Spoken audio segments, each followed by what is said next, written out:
Recitiamo i secondi vespri della domenica 27ª del tempo ordinario. O Dio, vieni a salvarmi. Signore, vieni presto in mio aiuto, Gloria al Padre, al Figlio e allo Spirito Santo. come era nel principio e ora e sempre, nei secoli dei secoli. Amen. Alleluia. O Trinità beata, luce, sapienza, amore, vesti del tuo splendore il giorno che declina. Te lodiamo al mattino, te nel vespro imploriamo, te canteremo unanimi nel giorno che non muore. Amen. Dio ha detto a Cristo Signore, siedi alla mia destra. Alleluia. Oracolo del Signore, al mio Signore, siedi alla mia destra finché io ponga i tuoi nemici a sgabello dei tuoi piedi. Lo scettro del tuo potere stende, Signore, da Sion, domina in mezzo ai tuoi nemici. A te il principato nel giorno della tua potenza, tra santi splendori dal seno dell'aurora, come rugiada io ti ho generato. Il Signore ha giurato e non si pente, tu sei sacerdote per sempre, al modo di Melchisedec. Il Signore è alla tua destra, annienterà i re nel giorno della sua ira. Lungo il cammino si disseta il torrente e solleva alta la testa. Gloria al Padre, al Figlio e allo Spirito Santo. Come era nel principio, ora e sempre, nei secoli dei secoli. Amen. Dio ha detto a Cristo Signore, siedi alla mia destra. Alleluia. Celebriamo il ricordo dei tuoi prodigi e ti rendiamo grazie, Signore. Renderò grazie al Signore con tutto il cuore, nel consesso dei giusti e nell'assemblea. Grandi sono le opere del Signore, le contemplino coloro che le amano. Le sue opere sono splendore di bellezza, la sua giustizia dura per sempre. Ha lasciato un ricordo dei suoi prodigi, pietà e tenerezza è Signore. Egli dà il cibo a chi lo teme, si ricorda sempre della sua alleanza. Mostrò al suo popolo la potenza delle sue opere, gli diede l'eredità delle genti. Le opere delle sue mani sono verità e giustizia, stabili sono tutti i suoi comandi, immutabili nei secoli per sempre, eseguiti con fedeltà e rettitudine.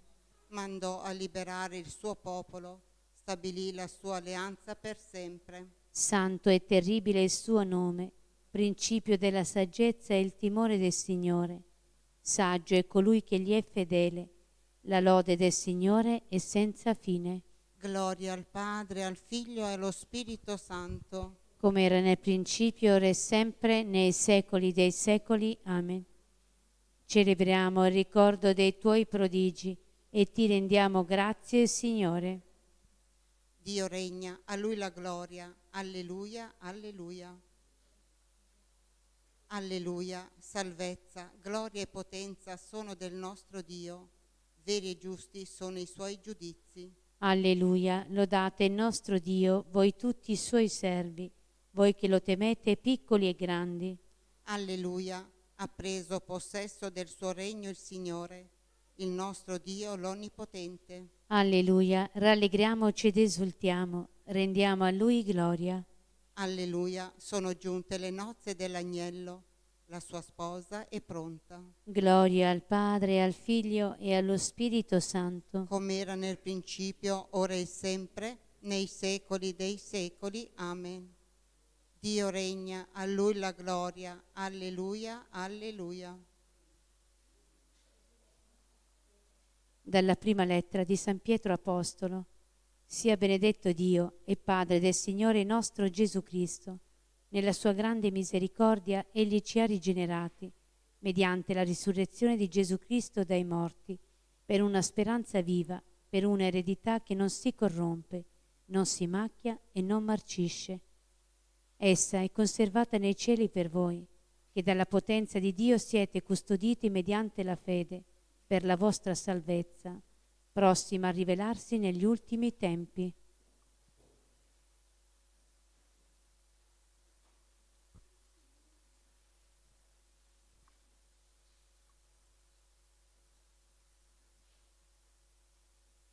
Benedetto sei tu, Signore, nell'alto dei cieli. Benedetto sei tu, Signore, nell'alto dei cieli, A te la lode e la gloria nei secoli. nell'alto dei cieli. Gloria al Padre, al Figlio e allo Spirito Santo. Benedetto sei tu, Signore, nell'alto dei cieli. Lasciate che i piccoli vengano a me, a loro appartiene il regno di Dio. L'anima mia magnifica il Signore e il mio spirito esulta in Dio mio Salvatore. Perché ha guardato l'umiltà della sua serva. D'ora in poi tutte le generazioni mi chiameranno beata. Grandi cose ha fatto in me l'Onnipotente e santo è il suo nome. Di generazione in generazione la sua misericordia si stende su quelli che lo temono. Ha spiegato la potenza del suo braccio, ha disperso i superbi nei pensieri del loro cuore. Ha rovesciato i potenti dai troni, ha innalzato gli umili. Ha ricolmato di bene gli affamati, ha rimandato i ricchi a mani vuote. Ha soccorso Israele suo servo, ricordandosi della sua misericordia. Come aveva promesso ai nostri padri, ad Abramo e alla sua discendenza per sempre. Gloria al Padre, al Figlio e allo Spirito Santo. Come era nel principio e ora e sempre, nei secoli dei secoli. Amen. Lasciate che i piccoli vengano a me, a loro appartiene il regno di Dio. Dio ha creato e redento il mondo e sempre lo rinnova con l'azione del suo Spirito. Uniti in fraterna esultanza, invochiamo la sua paterna misericordia. Rinnova, o Dio, i prodigi del tuo amore Ti rendiamo grazie, Signore, perché riveli la tua potenza nella creazione. e manifesti la tua provvidenza nella storia dell'umanità. Nel nome del tuo Figlio, vincitore della morte e principe della pace, Liberaci dal dubbio e dall'angoscia, perché ti serviamo sempre nella letizia e nell'amore, assisti tutti coloro che amano la giustizia. perché cooperino lealmente a edificare il mondo nella pace. Soccorri gli oppressi, consola i miseri, libera i prigionieri, nutri gli affamati, rafforza i deboli. Fa risplendere in tutti la vittoria della croce. Tu che hai glorificato il tuo Figlio dopo l'umiliazione della morte e della sepoltura. Fa che i defunti giungano con lui allo splendore della vita eterna. Padre nostro che sei nei cieli, sia santificato il tuo nome. Venga il tuo regno, sia fatta la tua volontà, come in cielo così in terra. Dacci oggi il nostro pane quotidiano e rimetti a noi i nostri debiti, come noi li rimettiamo ai nostri debitori, e non ci indurre in tentazione, ma liberaci dal male. Amen. Preghiamo. O Dio, fonte di ogni bene, che esaudisci le preghiere del tuo popolo, al di là di ogni desiderio e di ogni merito, e fondi su di noi la tua misericordia. Perdona ciò che la coscienza teme e aggiungi ciò che la preghiera non osa sperare. Per il nostro Signore Gesù Cristo, tuo Figlio che è Dio, e vive e regna con te nell'unità dello Spirito Santo per tutti i secoli dei secoli. Amen. Il Signore ci benedica, ci preservi da ogni male e ci conduca alla vita eterna. Amen. Benediciamo il Signore. Rendiamo grazie a Dio. Nos cumpro la pia. Benedicat Virgo Maria.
Nel nome del Padre e del Figlio e dello Spirito Santo. E il Signore sia con voi. E con il tuo spirito. In questa Santa Messa preghiamo per gli sposi.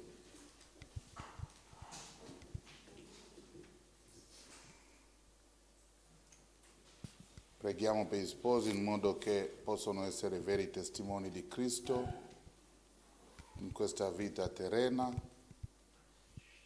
e dopo possono ereditare la vita eterna, cioè diventare santi.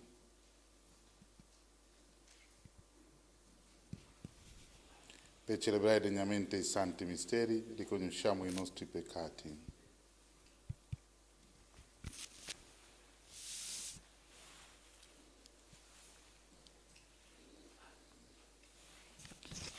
Signore, speranza dei peccatori, Kyrie eleison. Kyrie eleison.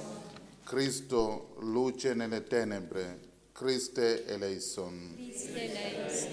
Signore, immagine dell'uomo nuovo, Kyrie eleison. Kyrie eleison. Dio Onnipotente abbia misericordia di noi, perdoni i nostri peccati e ci conduca alla vita eterna.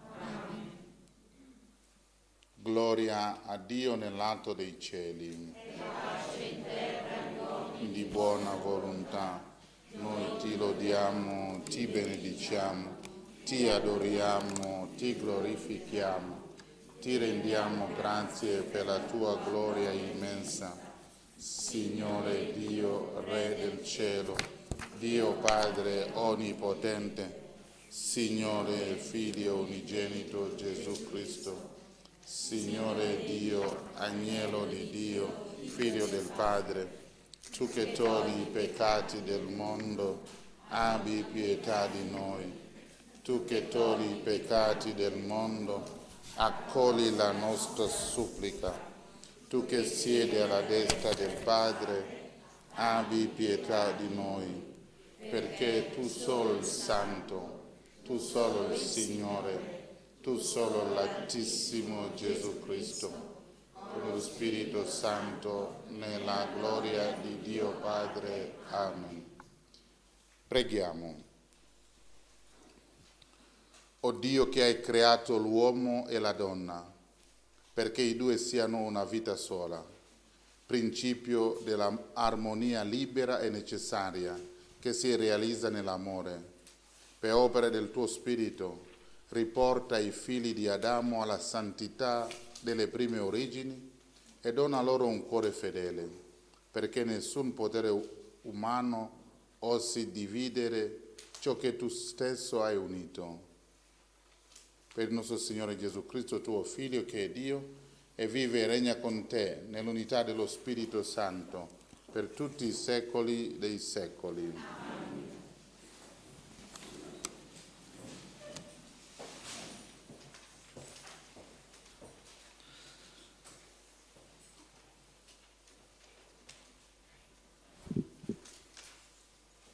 Dal libro della Genesi. Il Signore Dio disse: non è bene che l'uomo sia solo, voglio fargli un aiuto che gli corrisponda. Allora il Signore Dio plasmò dal suolo ogni sorta di animali selvatici e tutti gli uccelli del cielo e li condusse all'uomo per vedere come li avrebbe chiamati. In qualunque modo l'uomo avesse chiamato ognuno degli esseri viventi, quello doveva essere il suo nome. Così l'uomo impose nomi a tutto il bestiame, a tutti gli uccelli del cielo e a tutti gli animali selvatici, ma per l'uomo non trovò un aiuto che gli corrispondesse. Allora il Signore Dio fece scendere un torpore sull'uomo, che si addormentò. Gli tolse una delle costole e richiuse la carne al suo posto. Il Signore Dio formò con la costola che aveva tolta dall'uomo una donna e la condusse all'uomo. Allora l'uomo disse: questa volta è osso dalle mie ossa, carne dalla mia carne, la si chiamerà donna, perché dall'uomo è stata tolta. Per questo l'uomo lascerà suo padre e sua madre e si unirà a sua moglie e i due saranno un'unica carne. Parola di Dio. Ci benedica il Signore tutti i giorni della nostra vita. Ci benedica il Signore Beato chi teme il Signore e cammina nelle sue vie. Della fatica delle tue mani ti nutrirai. Sarai felice e avrai ogni bene. Ci benedica Benedica il Signore tutti i giorni della nostra vita. vita. La tua sposa come vite feconda nell'intimità della tua casa, i tuoi figli come virgulti d'ulivo intorno alla tua mensa. La vita. Ecco com'è benedetto che teme il Signore. Ti benedica il Signore da Sion. Ci benedica tutti i giorni della nostra vita. Possa tu vedere il bene di Gerusalemme tutti i giorni della tua vita. Possa tu vedere i figli dei tuoi figli. Pace su Israele. Benedica il Signore tutti i giorni della nostra vita.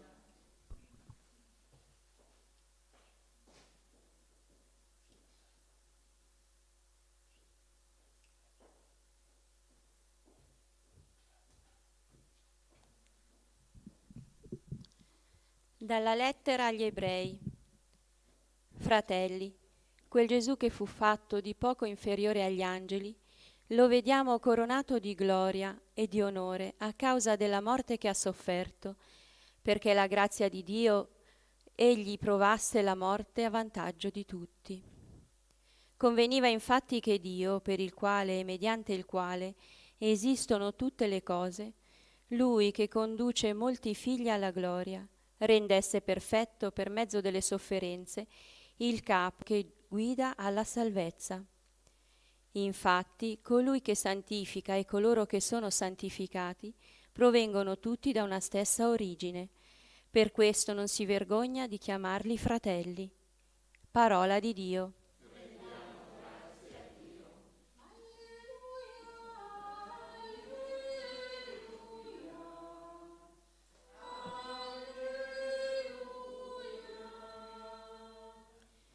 Se c'è Dio rimane in noi e l'amore di Lui è perfetto in noi.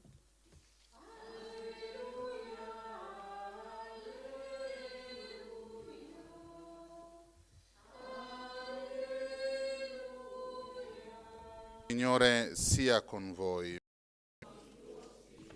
Dal Vangelo secondo Marco.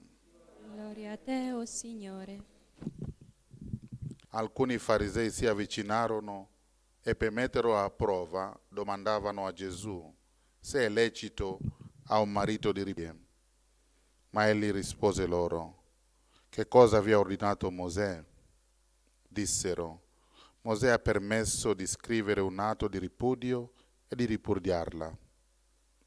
Gesù disse loro: per la durezza del vostro cuore egli scrisse per voi questa norma, ma dall'inizio della creazione Dio li fece maschio e femmina. Per questo l'uomo lascerà suo padre e sua madre e si uniranno e diventeranno una carne sola. Così non sono più due, ma una sola carne. Dunque l'uomo non divida quello che Dio ha congiunto. A casa i discepoli lo interrogavano di nuovo su questo argomento e disse loro: chi ripudia la propria moglie e ne sposa un'altra commette adulterio verso di lei, e se lei ripudiato il marito ne sposa un altro commette adulterio. Li presentavano dei bambini perché li toccasse, ma i discepoli li improverarono. Gesù al vedere questo si indignò e disse loro: lasciate che i bambini vengano a me, non glielo impedite. A chi è come loro infatti appartiene il regno di Dio. In verità io vi dico, chi non accoglie il regno di Dio come lo accoglie un bambino, non entrerà in esso. E prendendoli tra le braccia, li benediceva, imponendo le mani su di loro. Parola del Signore. Lode a te, o Cristo.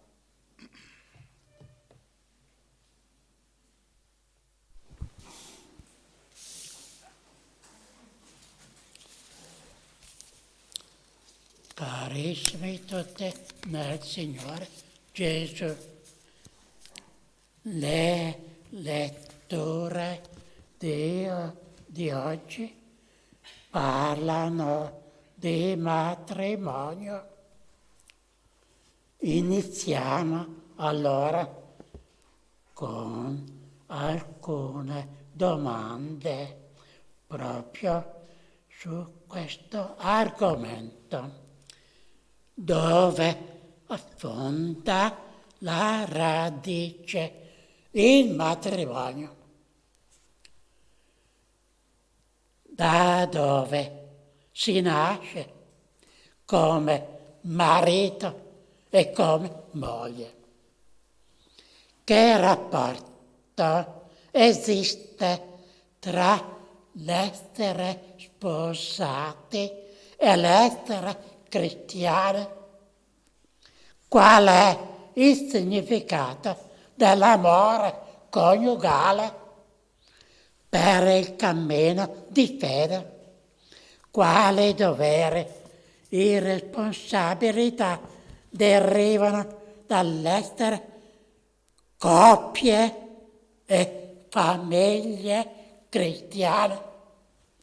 Da dove è nata la decisione di sposarsi? E solo di sposarsi in chiesa? La risposta può essere semplice. Ci si sposa perché ci si vuole bene. Normale. E ci si sposa in chiesa perché siamo cristiani. Non sono ancora le risposte più vere queste due. In realtà c'è un altro amore che vi ha preceduto, chiamati, resi capaci di dirvi il vostro amore è viverlo ogni giorno. Ci si sposa perché Dio Padre da sempre già pensate, vi ha amati, vi ha chiamati nel suo Figlio Gesù, e ci si sposa in chiesa perché Gesù per primo ha dato il suo sì al Padre fino a questo supremo dell'amore e dell'obbedienza. Ora andiamo direttamente agli coloro che sono sposati. Che rapporto esiste tra l'essere sposati e l'essere cristiani? Il matrimonio, come grazia, è per voi un modo particolare e specifico di vivere la sequela di Cristo. Chi è sposato in chiesa sarà cristiano nel matrimonio, seguirà Cristo nella vita coniugale e questa sarà la sua santità di vita, il suo cristianesimo. In altre parole, siete sposati cristianamente per amare di più Cristo Gesù. Questo è il segreto del matrimonio cristiano.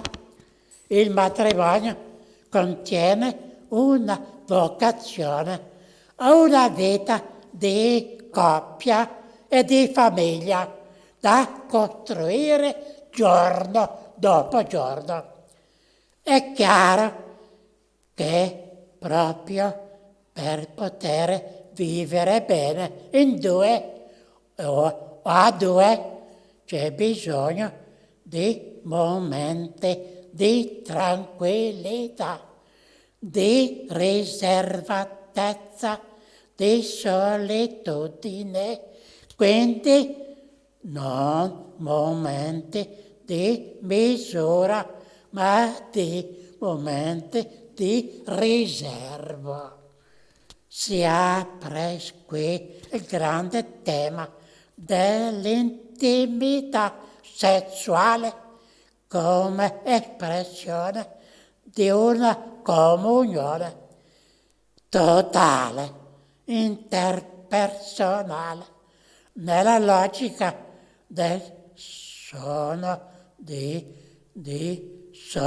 andare d'accordo in famiglia.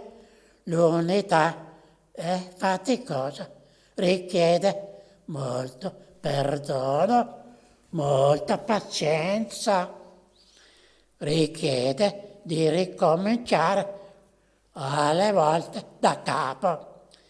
Carissimi sposati, non perdete mai la fiducia. Amatevi ovunque e qualunque caso accada qualche cosa, rimediate subito. Il Signore ha pregato anche per voi.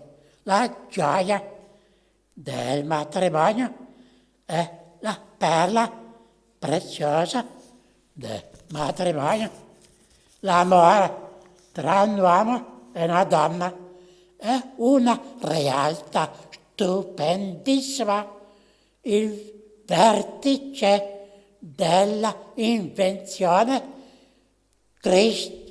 cristiana da parte di Dio. Dio non poteva inventare un sacramento come questo, così bello e così felice. Basta volerle, tocca agli sposi saper portare avanti il matrimonio nella fede che Dio gli dà.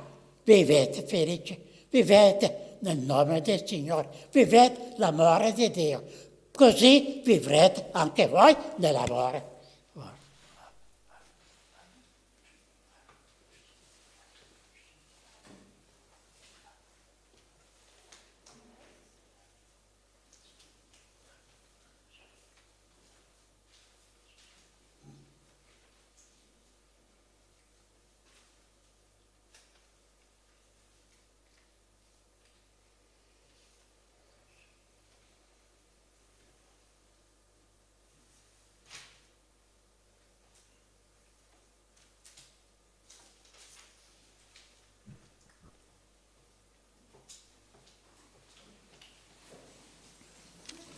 Credo in un solo Dio, Padre onnipotente, creatore del cielo e della terra, di tutte le cose visibili e invisibili.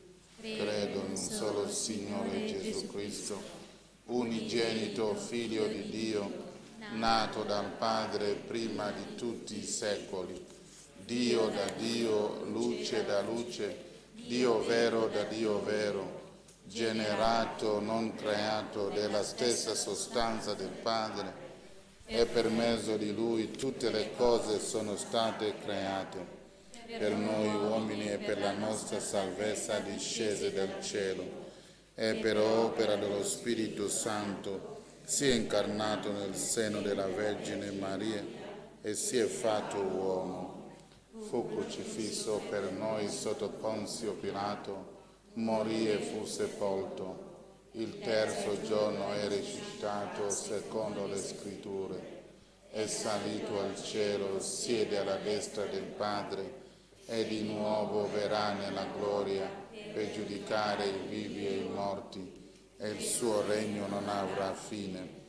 Credo nello Spirito Santo che il Signore dà la vita e procede dal Padre e dal Figlio, con il Padre e il Figlio adorato e glorificato, e ha parlato per mezzo dei profeti. Credo la Chiesa una, santa, cattolica e apostolica. Professo un solo battesimo per perdono dei peccati. Aspetto la risurrezione dei morti.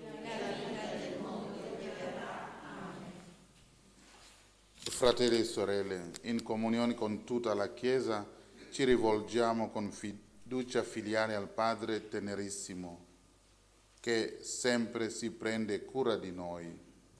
Preghiamo insieme dicendo: Padre della vita, ascoltaci. Padre della vita, ascoltaci. Perché la Chiesa, in abbondanza Cristo, annunci a ogni uomo e a ogni donna la bellezza del progetto che Dio ha su di loro. Preghiamo. Padre della vita, Ascoltaci. Perché i governanti riconoscano, rispettino e promuovano i diritti della famiglia, realizzando efficaci politiche a lei rivolte. Preghiamo. Padre della vita, ascoltaci. Perché l'Italia, sostenuta dall'intercessione del santo patrono Francesco d'Assisi, si presenti al mondo come una terra e un popolo di giustizia e pace. Preghiamo. Padre della vita, ascoltaci. Per noi qui riuniti, perché la partecipazione dell'Eucaristia ci edifichi sempre più come comunità che si fa prossima per chi, soprattutto in questo tempo, soffre il dolore della malattia, del lutto, dell'indigenza economica. Preghiamo. Padre della vita, ascoltaci. Preghiamo per gli sposi, in modo particolare coloro che hanno problemi nella loro vita. Ave Maria, grazia il Signore è con te. Tu sei benedetta fra le donne e benedetto il frutto del tuo seno, Gesù. Santa Maria, Madre di Dio, prega per noi peccatori, Adesso è l'ora della nostra morte. O Padre che operi sempre per il nostro bene, accogli e esaudisci le preghiere che ti abbiamo rivolto. Per Cristo nostro Signore. Amen.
Pregate, fratelli, perché il mio e vostro sacrificio sia gradito a Dio, Padre Onnipotente. Il Signore riceva dalle tue mani questo sacrificio, a lode e gloria del suo nome, per il bene nostro e di tutta la sua santa Chiesa.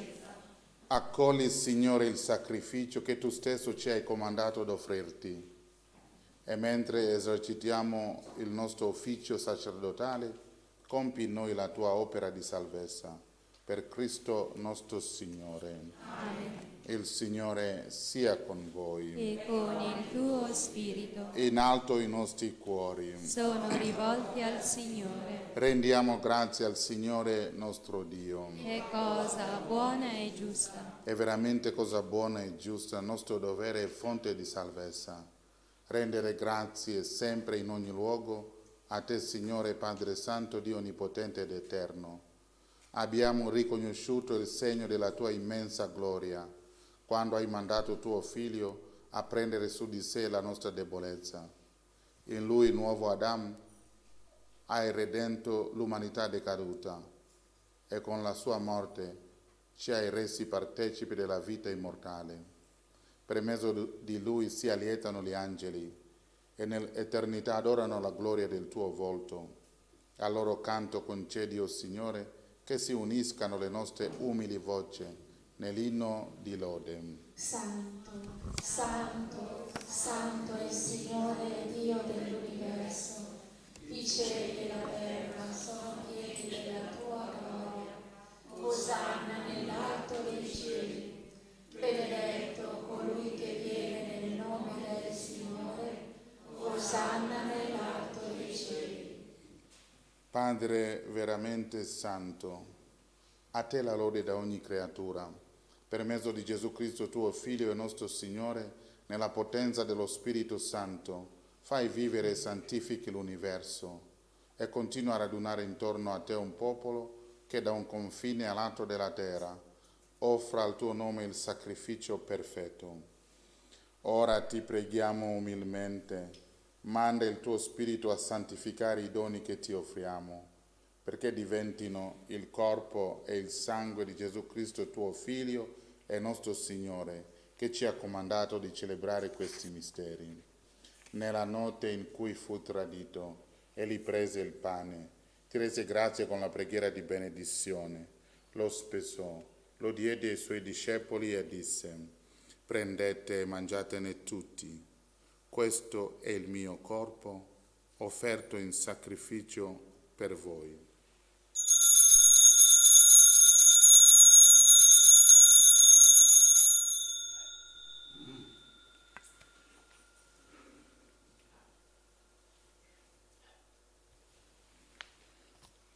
Dopo la cena, allo stesso modo, prese il calice, ti rese grazie con la preghiera di benedizione, lo diede ai suoi discepoli e disse: prendete e bevetene tutti, questo è il calice del mio sangue per la nuova ed eterna alleanza, versato per voi e per tutti in remissione dei peccati. Fate questo in memoria di me.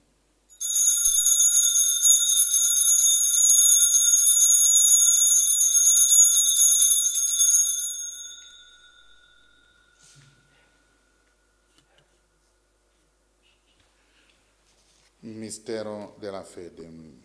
Annunciamo la tua morte, o Signore, proclamiamo la tua resurrezione nell'attesa della tua venuta. Celebrando il memoriale del tuo Figlio, morto per la nostra salvezza, gloriosamente risorto e asceso al cielo nell'attesa della sua venuta, ti offriamo, Padre, in redimento di grazie, questo sacrificio vivo e santo.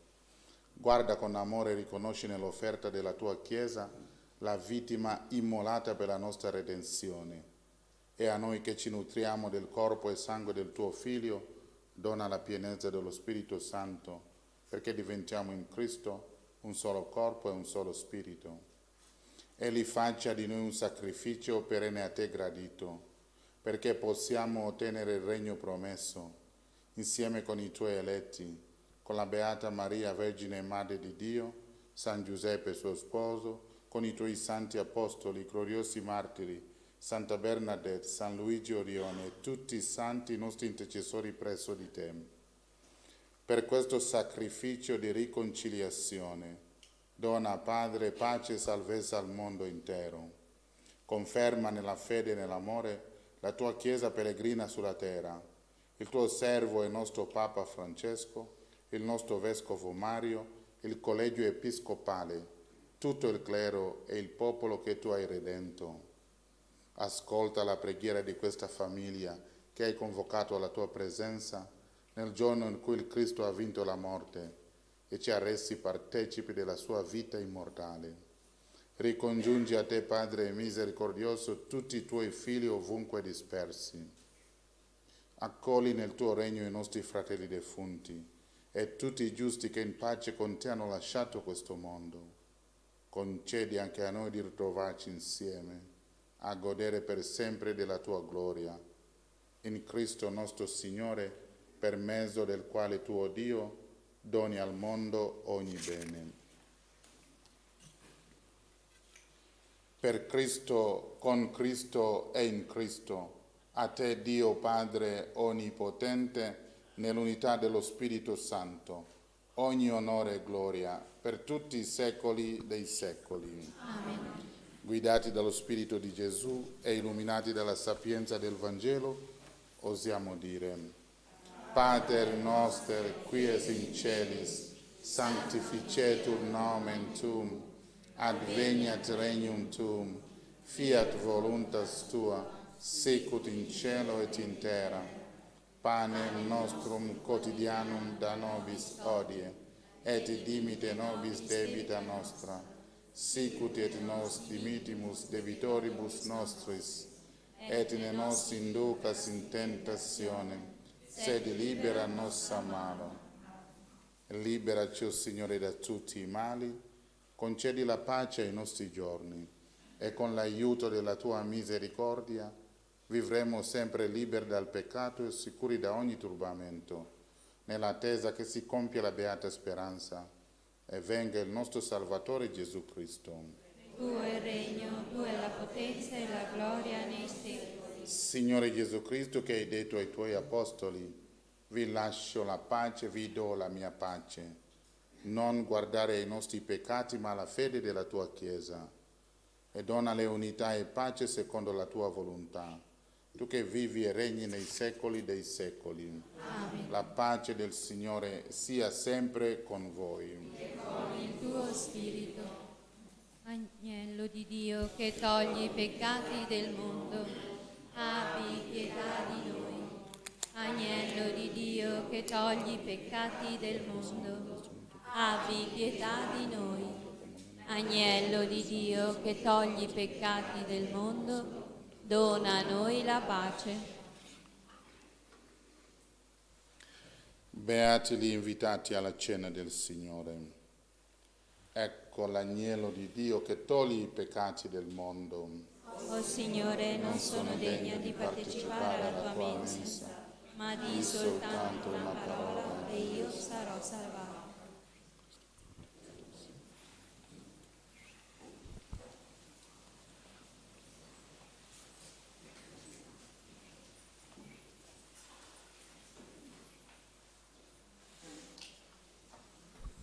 Per la comunione state seduti e fan passare i volontari.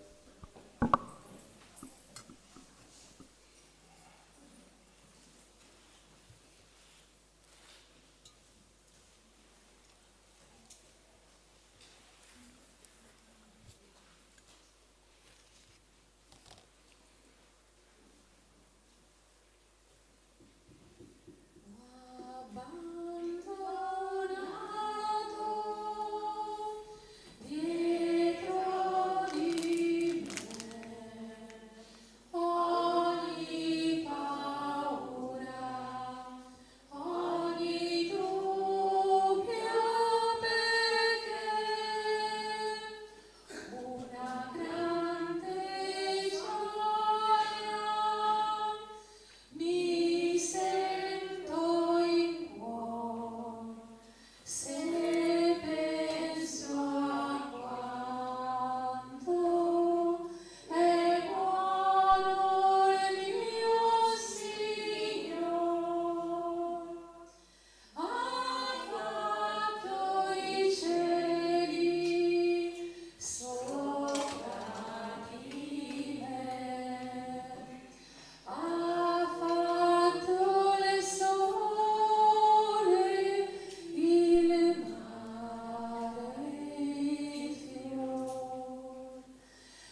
Gesù mio, credo che tu sei veramente presente nel Santissimo Sacramento. Ti amo sopra ogni cosa e ti desidero nell'anima mia. Poiché ora non posso riceverti nella Santa Comunione, vieni almeno spiritualmente nel mio cuore. Come è già venuto, ti abbraccio e mi unisco a te. Non permettere che mi abbia mai a separare da te con il peccato. Amen. Anima di Cristo, santificami. Corpo di Cristo, salvami. Sangue di Cristo, inebriami. Acqua del costato di Cristo, lavami. Passione di Cristo, confortami. O buon Gesù, esaudiscimi. Dentro le tue piaghe nascondimi. Non permettere che io mi separi da te. Dal nemico maligno difendimi. Nell'ora della mia morte chiamami. E fa che io venga a te per lodarti con i tuoi santi nei secoli dei secoli. Amen.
Il Signore è buono con chi spera in Lui, con l'anima che lo cerca. San Michele Arcangelo, Difendici nel combattimento, sii il nostro aiuto contro la malizia e le insidie del demonio. Che Dio lo scacci, supplichevoli te ne scongiuriamo.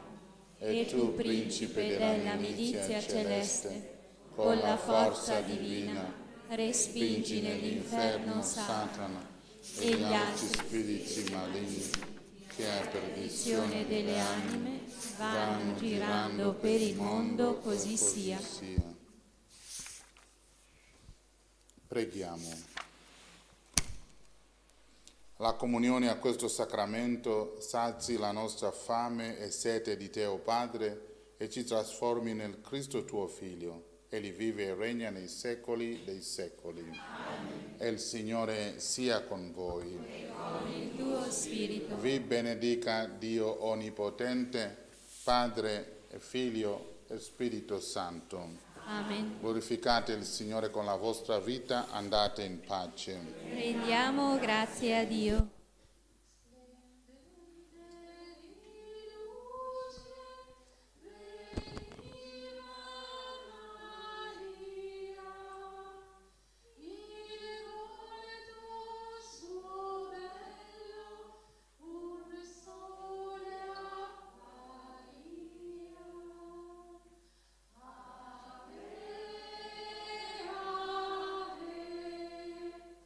Ave,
Ricordo gli avvisi: dal lunedì al sabato alle 9:30 Santa Messa, a seguire il Santo Rosario.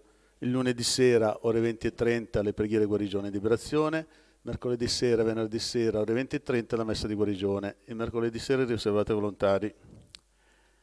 Ricordo, sabato 16 ottobre faremo il Santo Rosario di liberazione alle ore 20:30 per fermare tutti questi tempi malvagi che ci sono nel mondo. Vabbè, lasciamo stare, spiegherò poi. Va bene? Questi tempi tribulati, strani, della gente, i massoni illuminati, chiamiamoli così, che stanno rovinando il mondo. Allora col nostro rosario cercheremo di fermarli.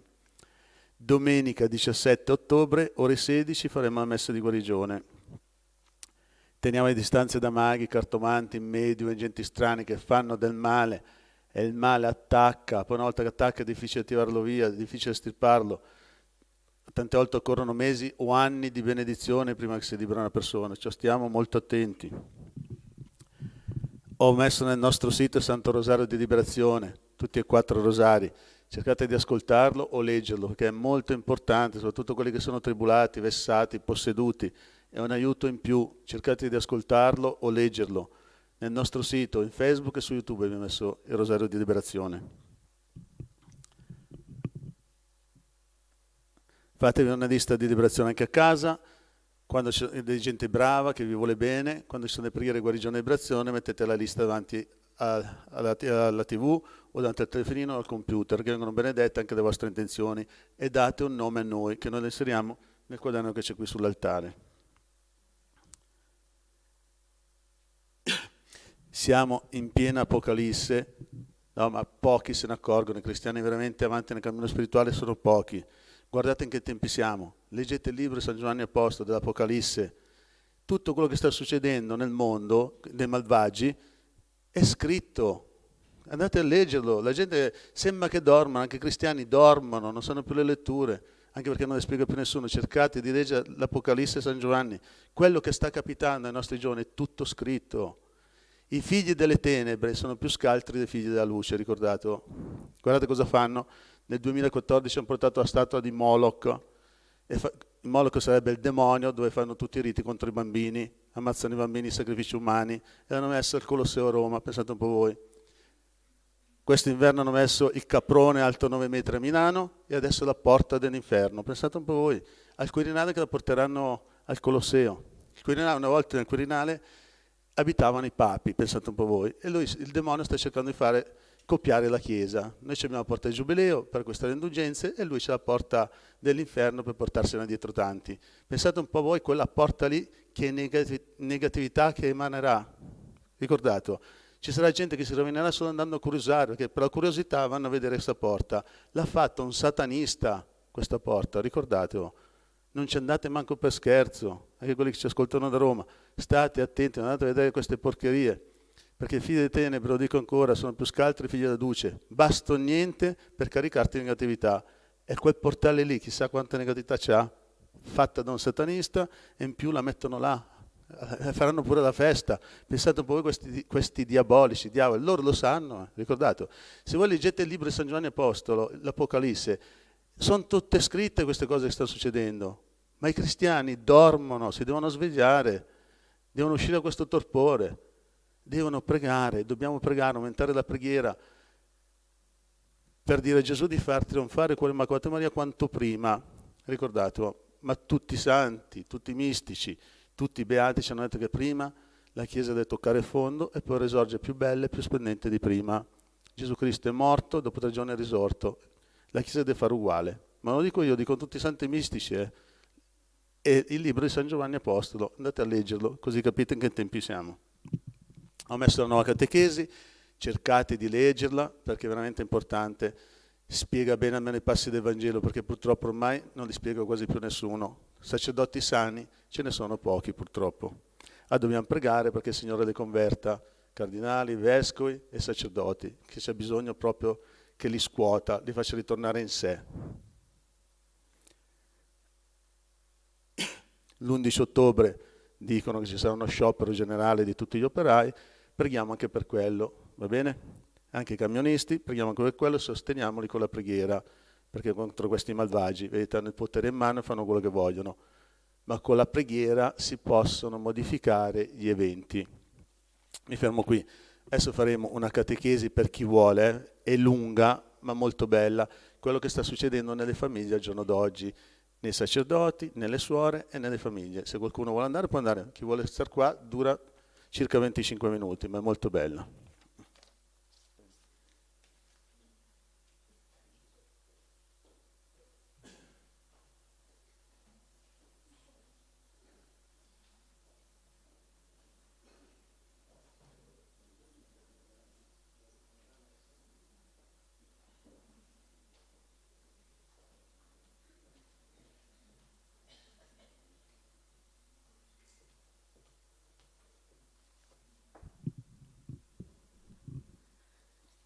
L'uomo non divida quello che Dio ha unito. Siamo al capitolo 2 della Genesi, che viene poi ripresa e sistemata, rimessa in ordine da Gesù, cancellando quanto aveva prescritto e permesso Mosè. Lo cancella perché era una permissione in funzione della durezza del cuore e Gesù rimette tutto al suo posto, dicendo che dopo il matrimonio, eccetto il caso di concubinato, che vuol dire di fidanzamento, non è possibile ripudiare la propria moglie, perché il vincolo del matrimonio è indissolubile e nessuno può toglierlo, proprio nessuno. Infatti è sbagliato dire annullamento del matrimonio, è un'espressione sbagliata perché il matrimonio non si annulla, la Chiesa non annulla nulla, si dice dichiarazione di nullità, che è un'altra cosa. Vuol dire che si verifica che il matrimonio non c'è mai stato, anche se è stato celebrato in chiesa. Ci sono degli impedimenti che possono far sì che il matrimonio fosse invalido. Ma non si annulla il matrimonio, l'annullamento non esiste, è un'espressione errata. Detto questo, Gesù con chiarezza ci dice che se io che sono sposato lascio mia moglie e vado con un'altra persona, io commetto adulterio, che è un peccato mortale contro il 6° comandamento. Come tutti i peccati mortali, mi esclude dall'Eucarestia, come quando bestemmio, come quando faccio qualsiasi altro genere di peccato grave o mortale, io sono escluso dall'Eucarestia. Cerchiamo di capire in modo corretto che cos'è il matrimonio e cerchiamo di capire ancora più in profondità che cos'è l'amore, perché il matrimonio si fonda sull'amore. Forse non abbiamo ben chiaro che cosa vuol dire amare in modo cristiano, visto che il matrimonio viene sancito, viene costituito, viene stretto, mettiamoci tutte le belle parole che vogliamo, davanti a Dio e Dio è amore. La parola amore oggi è veramente distrutta, perché si usa amore per tutto, si usa amore anche quando amore non è. Allora bisogna capire che cos'è l'amore. Innanzitutto diciamo che quando parliamo di queste cose dobbiamo essere chiari, perché oggi ciò che manca è la chiarezza, non si capisce niente. Si usano espressioni talmente ambigue che non significano niente, talmente relative, talmente interpretabili che uno non capisce più niente, ascolta e non capisce nemmeno cosa vuol dire, se vuol dire che è bianco o se vuol dire che è nero. Oggi è tutto sfumato, è facile parlare così, è facile non prendere mai una posizione, non chiamare mai le cose con il loro nome. Perché è facile? Perché vuol dire non esporsi in piena persona. Noi dobbiamo esporci in prima persona. Chi ci ascolta deve capire chiaramente che cosa pensiamo e deve capire chiaramente da che parte stiamo. Non ha importanza quello che succede dopo. Ci perseguitano, ci odiano, ci esiliano, ci mettono da parte. Non gli siamo simpatici? Pazienza, questo non è un problema. Cosa interessa a noi del consenso degli uomini? Ma che pensino quel che vogliono. Cosa interessa a noi della simpatia delle persone? Non ci interessa. A noi interessa la simpatia di Dio, ci interessa l'amicizia con Dio, ci interessa il buon giudizio di Dio, non degli uomini.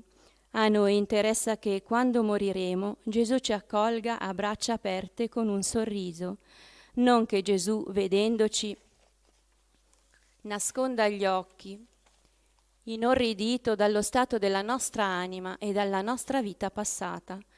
Questo ci interessa, a noi interessa il giudizio di Dio.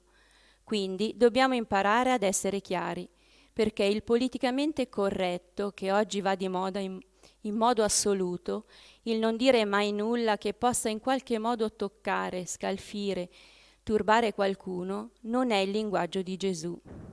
Gesù nel Vangelo non usa il politicamente corretto, se no non sarebbe morto dopo 3 anni che ha cominciato a parlare. Ci avete mai pensato? Ha vissuto 30 anni nel segreto e ha vissuto bene.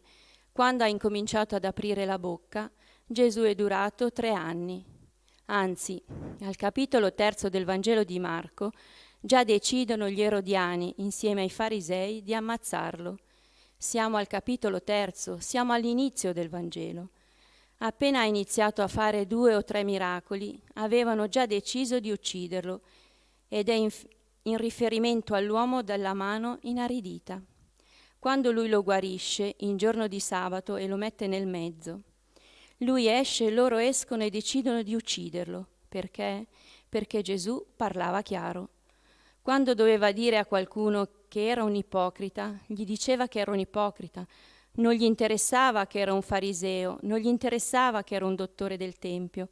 Se doveva dire che erano sepolcri imbiancati e che erano pieni di putridume dentro di loro, lui glielo diceva con tanta serenità. Se doveva prendere la frusta e prendere a frustate quelli che stavano nel Tempio perché vendevano le colombe e avevano fatto della casa del padre suo un mercato, lui prendeva la frusta e rovesciava tutti i banchi di questa gente. C'è bisogno in questa Chiesa di oggi di cristiani che siano veri testimoni di Gesù Cristo, che adorano di zelo per il Signore, che ardono di zelo per il Signore, Dio degli eserciti, e se è il Dio degli eserciti c'è bisogno di soldati che combattano, non persone di carne, ma che combattono il diavolo, che combattono le eresie, il modernismo, che combattono le follie della mente, che combattono le suggestioni del demonio. L'amore è sacrificio. Ho detto che bisogna essere chiari e devo essere chiaro. L'amore è sacrificio, l'amore non è sentimento, il sentimento non è l'amore.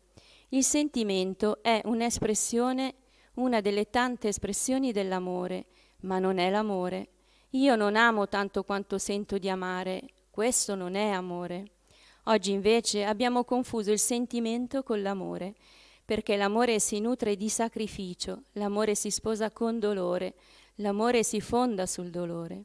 Se io voglio amare, io devo essere disposto a soffrire per l'altro. Questo è il matrimonio. È il connubio per la santità, non per andare all'inferno insieme, non per dannarci insieme, non per fare il male insieme, ma per elevarci alla santità, e per questo devo soffrire, come tutti i cristiani del mondo. È sbagliato pensare che amare voglia dire sentire. Amare vuol dire soffrire, e se io sposo il sacrificio, allora vuol dire che devo essere disposto a crescere.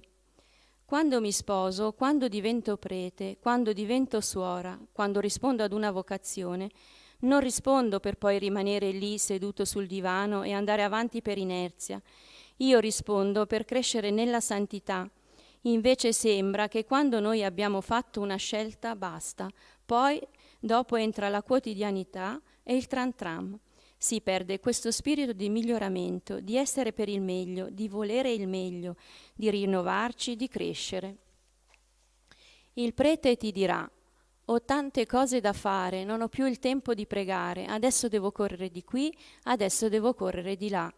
Lo sposo o la sposa ti dirà: adesso ho i figli, ho il lavoro, ho la casa, ho i mestieri, devo stirare, devo cucinare, devo sbrigare faccende. Ma se non eri all'altezza della tua vocazione, avresti dovuto dire di no. Nessuno ti ha costretto a sposarti, o fare il prete, o fare la suora. Ti ha costretto qualcuno? Se ti ha costretto qualcuno, il matrimonio è invalido, quindi torna a casa tua. Se non ti ha costretto nessuno e tu l'hai fatto spontaneamente, se tu non eri all'altezza di corrispondere alle esigenze della tua vocazione, dovevi dire: Signore, mi dispiace, io non posso. O ti sei sposato perché avevi paura di rimanere da solo? O ti sei sposato perché tu volevi avere uno status sociale davanti agli altri? O ti sei sposato per seguire i tuoi sentimenti? Ci sono delle esigenze nella vocazione, tu devi soddisfare senza fare versi. Cosa stai lì ogni volta a fare le lagne, le frigne? Io qui, io là, sono stanco, non ce la faccio, non so come fare. Oh, santa pazienza, l'hai scelto? E adesso lo fai. Hai voluto la bicicletta e adesso pedali. Basta continuare a scaricare sugli altri le tue responsabilità. Basta continuare a fare la parte della vittima, di quello che non ce la fa a portare avanti la sua vocazione. Se tu hai scelto, hai risposto ad una vocazione.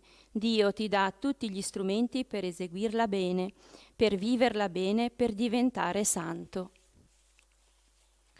Quindi il dire non prego perché ho tante cose da fare è una menzogna, è un'ipocrisia, è un inganno, è solamente segno di pigrizia. Non mi vado a confessare perché non ho mai tempo, no, è perché tu non hai voglia, è perché tu non ci credi, che non ti vai a confessare perché non senti il peccato come una cosa grave contro Dio. Ecco perché ti confessi raramente, mica perché hai tante cose da fare. Quando è morto San Carlo Borromeo, 4 vescovi non facevano in un giorno quello che faceva lui. San Carlo Borromeo si confessava una volta al giorno. Allora, com'è possibile? Non dormiva mai, mangiava 5 lupini al giorno e come faceva San Carlo Borromeo? Faceva perché voleva, ecco perché faceva. Noi invece siamo pieni di menzogne e poi diciamo: ah, ma c'è la misericordia di Dio. Sì, ma c'è anche la sua giustizia. Certo che c'è misericordia di Dio, ma Dio non è stupido. Dio non confonde il giorno per la notte. Dio mi ama, certo, ma amor con amor si paga, dice Dante. Io come faccio a sapere che una persona veramente mi ama? L'amore è una cosa elevatissima, è il vertice della perfezione cristiana. Quindi come faccio a sapere se io amo veramente? Se mi batte il cuore? Se mi fanno i regali?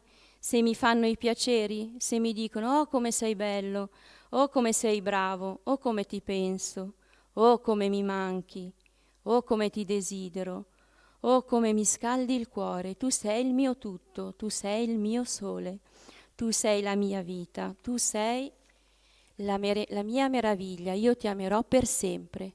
È da questo che capisco che una persona mi ama? Ma va là. Ma sapete che gli uomini da adesso a 5 minuti cambiano la testa? Noi siamo volubili, noi siamo incostanti, noi oggi siamo sul melo e stasera saremo sul pero. Noi diciamo oggi: ti amo, tu sei la mia vita, io ti sposerò per tutta la mia vita, e dopodomani abbiamo 5 donne. Come possiamo basarci sulla parola di un uomo che è volubile, che è incostante, che è fragile, che è debole? Come faccio a sapere se io amo? Io amo se per primo amo Dio. Io posso sapere che una persona mi potrà profondamente amare se prima di amare me, sopra di me e oltretutto a me, ama Dio. Se è pronta a perdere me pur di non perdere Dio. Se è pronta a dispiacere a me pur di non dispiacere Dio. Se è pronta a rinnegare me pur di non rinnegare Dio. Allora mi può amare, allora so che se quella persona mi dice io ti amo, quella persona veramente mi può amare, non c'è altra via. Come faccio a sapere che mio marito o mia moglie mi ama veramente? Solo se ha a cuore la mia anima, basta. Se ha a cuore la mia anima che è eterna. Io so che mi ama se ha a cuore la mia anima, se ci tiene che io mi confessi regolarmente, se ci tiene che io preghi con costanza, magari insieme con lui o con lei, se ci tiene che io conduca una vita santa e che la nostra famiglia sia santa e che ci vivano dentro Gesù Cristo e la Madonna. Da questo capisco che mi ama perché ha a cuore la mia eternità, non perché mi costringe a vivere secondo le bassezze del mondo. Non se dice, ma sì, va bene se non andiamo a messa la domenica, ma sì, va bene se non abbiamo pregato, ma sì, va bene se facciamo quello che non possiamo fare. Quante volte si sente dire, io amo questa persona, ma cosa ami? La carne? Quella morirà, che cosa ami? Io provo sentimenti verso quella persona come tra marito e moglie. Ma che cosa ami? Ma che cosa ami? Tu devi amare l'anima e devi dire non sarò mica io occasione di scandalo per quella persona. Non è che per causa mia questa persona viene messa nella situazione di un peccato mortale, o a causa mia o dei vizi, delle mie perversioni che ho nel cervello, questa persona deve compiere gesti che la espongono a non poter fare la comunione, o se la fa a fare sacrilegio. Questo non è amore, questo è vizio, questo è egoismo. Questo non è amore. L'amore vuol dire avere a cuore l'anima dell'altro. Se io so che il mio comportamento può essere d'intralcio a me ne vado. L'Eucarestia non è un pane benedetto. L'Eucarestia è corpo, sangue, anima e divinità di Gesù Cristo, morto per amore. Tu vuoi ricevere la comunione? Bene, vivi in purezza. Basta, hai già risolto il tuo problema. Che cos'è più importante, il tuo egoismo, il tuo piacere o l'anima della persona che hai accanto? Teresa di Gesù lo diceva, dobbiamo coltivare il culto delle immagini, perché fa bene all'anima vedere nelle nostre case immagini divine, ci fa bene perché richiama la mente alla centralità di Dio e che siano belle perché oggi c'è il gusto dell'orrido. Fanno delle immagini religiose che sono orrende, dei volti di Gesù mostruosi, statue spaventose che non capisci qual è il dritto e qual è il rovescio. Se sono con le gambe per aria o se sono dritte, con gli occhi storti, sembrano dei mostri. Che siano immagini belle di Gesù che ci aiutino a mettere Gesù Cristo al centro della nostra vita. Buona preghiera a tutti. È un po' lunga, ma veramente bella, così comprendo un po' tutto. Ricordo sabato 9 ottobre faremo il rosario dell'Apocalisse per fermare i malvagi alle ore 20:30. Bene, sabato ore 23, rosario dell'Apocalisse, e arriva da Guadalupe, Madonna di Guadalupe, ve l'aveva detto, va bene? Mi raccomando, sabato pregheremo per questa intenzione. Concludiamo col canto.